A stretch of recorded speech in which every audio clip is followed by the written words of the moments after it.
Good morning, my dear students of 6th class. This is Vanisha, your teacher of English from Kalpana Chawla Vidyapeeth. How are you all? Hope you all are fine and healthy and have completed your work on daily basis. Today we are going to start chapter number 6 of your English reader, Painting the Breeze. What is the meaning of the chapter? Means हवा को paint करना. ये तो possible नहीं है, हवा का तो कोई पेंट नहीं कर सकता क्योंकि वो दिखाई भी नहीं देती है. बट इस चैप्टर में ऐसा एज्यूम किया गया है क्योंकि इसमें एक गर्ल है पार्वती नाम की, वो काफ़ी अच्छी पेंटिंग करती है पॉट्स पे. जो पॉटरी पॉट्स होते हैं ना, जो मिट्टी के बर्तन होते हैं, वासीस होते हैं या कोई भी बाउल्स होते हैं, उन पे काफ़ी अच्छे से पेंट करती है नेचर को देख के. तो इसी के ऊपर आपकी स्टोरी है. Listen to me carefully.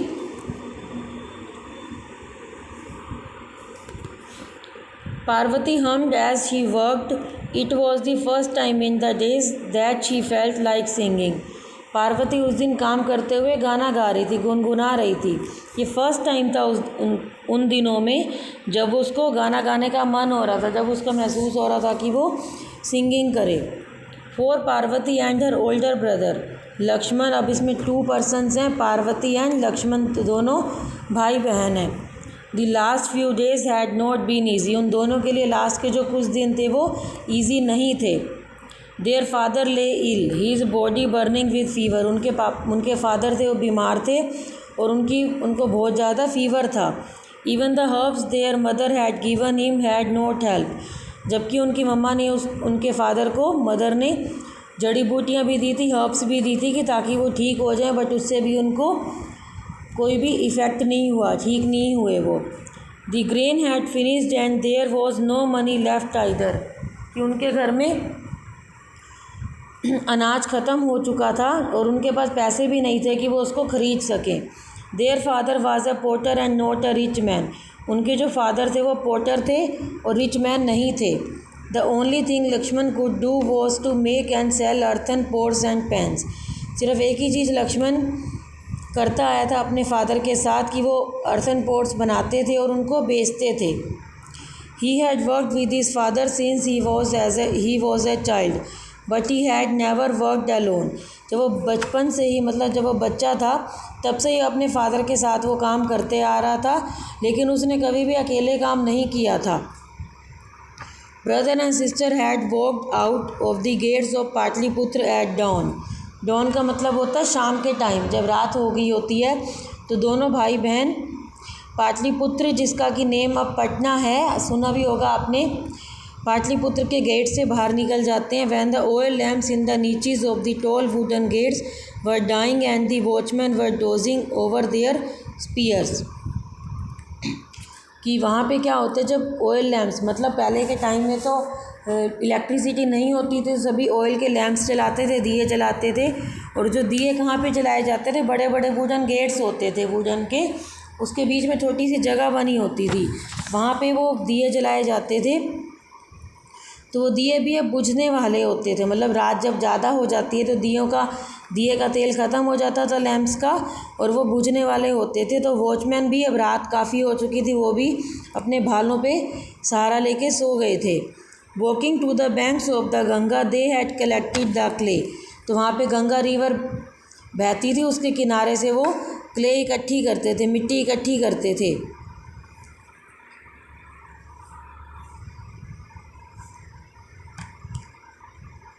Then nervously they had shaped them into water pots and cooking bowls, lamps, vases and plates. तो वो नर्वस होके दोनों, क्योंकि उन्होंने पहले कभी अकेले काम नहीं किया था, अपने फादर के साथ ही किया था. वो नर्वस होके उनको शेप दे रहे थे, मिट्टी के बर्तन बना रहे थे, कुकिंग बाउल्स बना रहे थे, लैम्प बना रहे थे, वासीज एंड प्लेट्स बना रहे थे. Many broke and some were out of the shape. कि कुछ उसमें से टूट जाते थे और कुछ की शेप ही सही नहीं बनती थी. A few cracked when fried in the kiln. कि कुछ उसमें से क्रैक हो जाते थे जब उसको पकाते थे, मिट्टी के बर्तनों को पकाया जाता है ना किल्न में. But enough were left to sell and yesterday boat rice and dal with their own earning. लेकिन उसमें से काफ़ी बच गए थे जिसको कि वो काफ़ी थे कि जिसको कि वो बेच के अपनी फैमिली के लिए राइस और दाल लेके आए थे।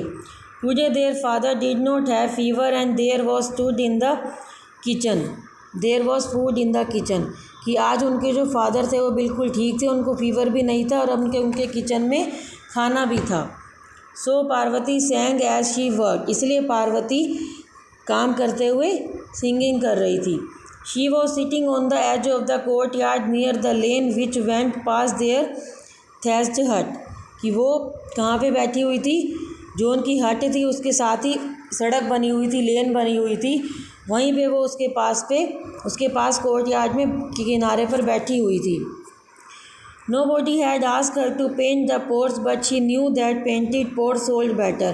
किसी ने भी उसको नहीं बोला था कि वो पोर्ट्स को पेंट करे, लेकिन वो जानती थी कि पेंटेड जो पोर्ट्स होते हैं उनके अच्छे पैसे मिलते हैं, वो अच्छी तरह से बिक जाते हैं। All she had were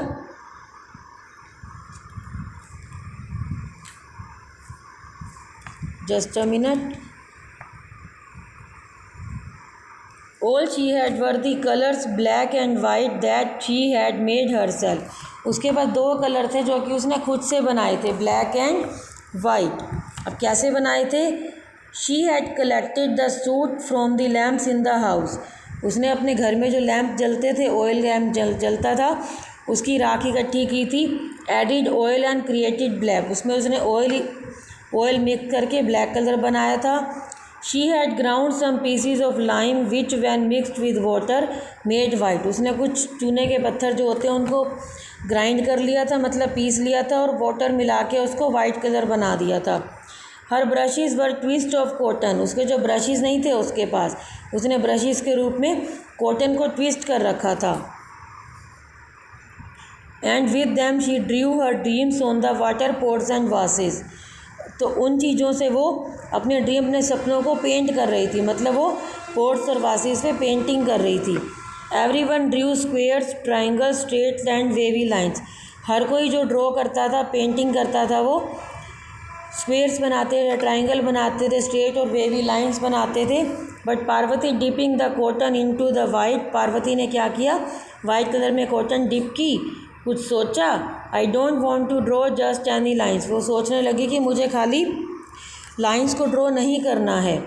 she looked up at the sky and the clouds, cotton wool white after the rains. उसने क्या किया, स्काई की ओर देखा, आसमान की तरफ देखा और क्लाउड्स की तरफ देखा। तब उसने क्या किया, वाइट कलर से उसने बारिश, जैसे उसमें बारिश की बूंदें आती है ना आसमान से, इस तरह से उसने पेंटिंग की। She drew a row of them around a pot curved and floating like the smiles of the sky. उसने क्या किया, पोट के चारों ओर कर्व लाइंस जो कि फ्लोट कर रही थी, ऐसे लग रहा था वो तैर रही हैं, इस जैसे स्माइल करते हैं ना, उस शेप में उसने स्काई की शेप में पोट के ऊपर कर्व लाइंस बना दी थी। Pulling a plate closer, plate को अपनी तरफ खींचते हुए, Parvati was started by a red and black butterfly as it flew across her face and then fluttered down to perch on a yellow pumpkin flower on the hedge. तब पार्वती जैसे plate को अपनी ओर खींचा उसने, तो उसने क्या देखा कि एकदम से रेड एंड ब्लैक बटरफ्लाई उसके बिल्कुल पास से होके गई है, उसको हैरान करके गई है। जब वो उसको देखती है तो वो कहाँ पे जाती है, वो उड़ते उड़ते येलो पम्पकिन फ्लावर के ऊपर जाके बैठ जाती है butterfly. Parvati Drew the tip tilted curved wings of the butterfly like a border around the plate. तो पार्वती क्या करती है, जैसे उसके झुके हुए पंख होते हैं, बटरफ्लाई के पंख होते हैं झुके हुए, वैसे ही वो बॉर्डर की तरह प्लेट के चारों ओर बना देती है। The clatter of horse hooves, the clang of cowbells and the creak of a bullock cart made Parvati look up। अब पार्वती तो अपना काम कर रही होती है, लेकिन अचानक से वो ऊपर देखने लग जाती है। क्यों? क्योंकि उसको हॉर्सेस के आने की आवाज़ सुनाई देती है। क्लैटर का मीन्स जो हॉर्सेस के पैरों की आवाज़ आती है ना, वो उसको सुनाई देती है। क्लैंग ऑफ काउ बेल्स, की बेल्स जो गायें या बैलों के गले में जो बेल्स लगी होती है उनकी आवाज़ सुनाई देती है। And the creak of a bullock cart, और जो बुलो कार्ट होती है उसकी लकड़ी की बनी होती है, उसकी आवाज़ें सुनाई देती हैं, जिससे पार्वती ऊपर देखने लग जाती है। Down the small dusty lane a Bulo cart came swaying. अब मिट्टी वाली जो लेन थी वहाँ पे ए बुलो कार्ट आती है। What made her sit up and watch was the rich cloth covering the cart, the bright curtains and the 6 horsemen riding behind it. अब वो क्या देखती है कि उसमें कोई बैठा हुआ है, एक सुंदर सा जो क्लॉथ है वो कार्ट के ऊपर कवर किया हुआ है और उसके ऊपर बड़े ब्राइट चमकीले कलर के कर्टन्स लगे हुए हैं और 6 horsemen जो हैं, 6 घुड़सवार जो थे उसके पीछे पीछे राइड कर रहे थे। अ Nobel lady I am sure thought Parvati. अब पार्वती सोचती है कि मैं पक्की तौर पे कह सकती हूँ आई एम श्योर कि वो कोई नोबल लेडी होगी, मीन्स कोई रिच लेडी होगी। She had seen a few drive by the roads of the Pataliputra, क्योंकि उसने कई बार देखा है पाटलिपुत्र की रोड्स पे ऐसा उनको जाते हुए। But she had never seen A cart followed by 6 horsemen, लेकिन उसने कभी भी ऐसा नहीं देखा कि एक कार्ट के पीछे 6 घुड़सवार हों। By then Lakshman had came to stand beside her, तभी लक्ष्मण उसके साथ आके खड़ा हो जाता है, उसका brother. Look at the horseman he exclaimed in admiration. अब वो बड़ी प्रशंसा करते हुए कहता है कि हॉर्समैन को देखो, घुड़सवारों को देखो। The horseman were really a magnificent site, उनको देखते हुए काफ़ी सुंदर नज़ारा था वो। देयर शोर स्पीयर्स ग्लिटर्ड इन द सन, उनके जो भाले थे, स्पीयर्स होते हैं भाले, वो सूरज की रोशनी में चमक रहे थे। The saddle cloth on the horses were made of colourful cotton, और जो सैडल क्या होता है, जो हॉर्सेस के ऊपर बिछाने वाला कपड़ा होता है वो कलरफुल कॉटन से बना हुआ था। अक्रॉस देयर चेस्ट, जो हॉर्समैन थे उनकी चेस्ट पे उन्होंने स्लीव्ड ट्यूनिक पहना हुआ था। ट्यूनिक एक कुर्ते टाइप होता है, उसकी स्लीव्ड बाजू बनी हुई थी। वर्दी cross straps to the carry the quiver of arrows, और उसमें क्रॉस स्ट्रैप्स लगी हुई थी क्रॉस की शेप में, जो इसमें कि वो जो एरोस का तरकश होता है, क्वीवर होता है, उसको उन्होंने कैरी कर रखा था। The broad leather belt was the for the sword, उन्होंने लेदर की बेल्ट पहनी हुई थी जिसमें उनकी स्वॉर्ड तलवार लटकी हुई थी। And their head bands were tied across their foreheads with jaunty Bhoj,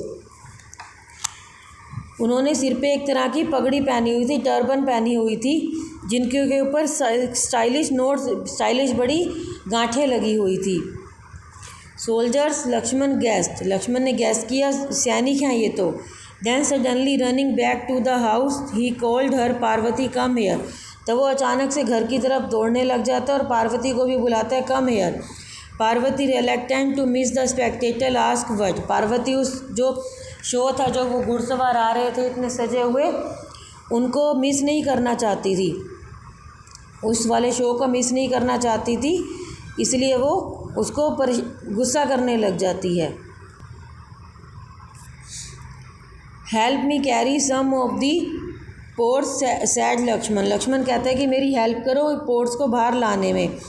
they laid a row of pottery by the side of the lane and waited expectantly for the cavalcade to draw closer, तब उन्होंने क्या किया, जो pottery items बनाए थे सभी वहाँ पे एक लाइन में लगा दिए और वेट करने लगे कि वो जो पूरा ग्रुप आ रहा था कि हॉर्सेस आ रहे थे उनके पीछे, सॉरी घोड़ा का बैलगाड़ी आ रही थी, उसमें जो नोबल लेडी थी और उसके पीछे घुड़सवार थे, वो उनके आने का वेट कर रहे थे। When the Bulo cart was with in hearing distance, जब बुलो कार्ट उनके बिल्कुल इतनी पास आ गई कि वो सुन सकते थे। Lakshman began to shout, Lakshman चिल्लाने लगा, क्या? पोट्री और noble lady come and see our pottery, कि वो नोबल लेडी मतलब उसको कह रहा था जो लेडी उसकी गाड़ी उसके अंदर बैठी हुई थी, क्योंकि पहले टाइम में क्या होता था, लेडीज़ को जो रिच जो महल की लेडीज़ होती थी उनको एक उस बग्गी में लेके जाते थे कवर की हुई उसमें, तो उसको कहते हैं कि आओ और हमारी पोट्री देखो। तो this is your first part, second part in next video. Hope you understood this. Thank you, have a nice day, bye bye.